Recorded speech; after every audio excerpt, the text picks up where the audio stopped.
Um dos alvos da CPI para investigar o movimento dos trabalhadores rurais sem terra, o sindicalista José Rainha pediu ao Supremo Tribunal Federal para não comparecer à comissão. Quem traz os detalhes para a gente é a nossa repórter, mais uma vez, Beatriz Manfredini, que está aqui posicionada já. Beatriz, o que disse José Rainha, o porquê dessa não participação à CPI? Olha, Paula, a defesa de José Rainha, que é líder da Frente Nacional de Lutas, um dos líderes, diz que ele já está sendo ouvido criminalmente sobre o assunto e que por isso não seria preciso, então, participar dessa comissão. É interessante a gente dizer que a participação dele, a convocação, foi aprovada no mês de junho e que a audiência está prevista para o dia 3 de agosto. Os parlamentares de alguns partidos, como União Brasil, o PL e o PP, pediram para que ele comparecesse à CPI do MST na condição de testemunha. Mas a defesa, então, argumenta que ele já responde a esse processo criminal pelos mesmos fatos que são objetos da investigação da CPI e que, por isso, quando for ouvido em uma eventual participação na comissão, ele vai ser ouvido na condição de investigado e não de testemunha. Justamente por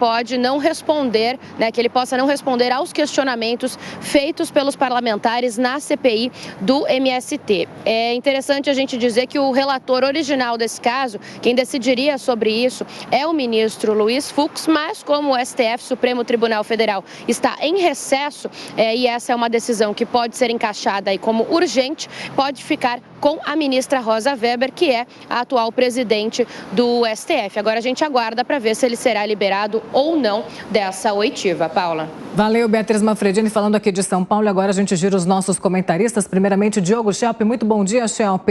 Como que você vê, Schelp, essa não participação de um dos principais alvos da CPI do MST, que é a participação de José Rainha, que com toda certeza renderia um bom depoimento aí à CPI? Seria essencial, não é? Bom dia a você, Paula, Tiago, Beraldo, bom dia a todos. Claro que José Rainha, que é um dos principais líderes dos movimentos sem terra, deve estar na CPI, precisa ser ouvido na CPI do MST e dos outros grupos também de movimentos sem terra.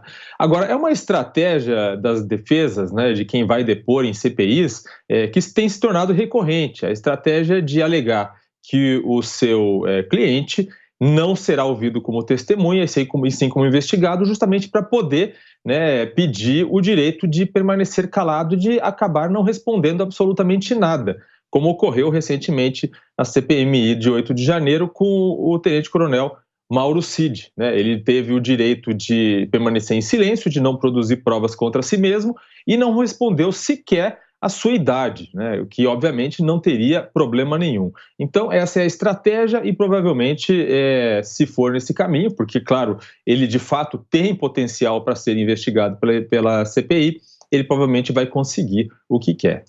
Ô Beraldo, as duas CPIs praticamente, a gente fala da CPI do MST, da CPI a que investiga os atos do dia 8, por enquanto não decolaram, vamos dizer assim, muita gente fica em silêncio, não responde nada. Aí para que existe a investigação, né? Pois é, a investigação existe, Tiago, e bom dia, Schelp, bem-vindo. A investigação existe para que os parlamentares eles consigam produzir um resultado a partir do acesso que eles têm a documentos, a imagens, muitas vezes a áudios, coisas que não estão relacionadas objetivamente com o depoimento daquela pessoa de interesse, daquela pessoa investigada ali no plenário da sala da comissão. Por quê? Porque justamente isso, essas pessoas muitas vezes, e a gente está falando de dois casos muito graves, essas pessoas já são investigadas em outros ambientes judiciais. Então, elas têm esse direito de ficarem caladas. Por isso, é tão importante, nesses dois casos, que a oposição faça um trabalho para valer. E dá muito trabalho e pouca visibilidade. Esse é o desafio. Você não pode ser uma oposição que simplesmente atua para ter visibilidade em rede social. Você tem que fazer um trabalho muito duro, com muita dedicação, para que ao final da CPI, mediante o acesso a tantas informações que a CPI e a CPMI podem ter acesso, você consiga produzir ali um contexto do que aconteceu, demonstrar isso para a sociedade e, de alguma forma, ajudar que estes processos que rolam na justiça cheguem a uma conclusão, cheguem ao objetivo que se pretende, que é punir quem realmente tem culpa pelos crimes que efetivamente foram cometidos e demonstrar o que está por trás tanto desse processo de invasão de terras do MST quanto o que aconteceu no 8 de janeiro.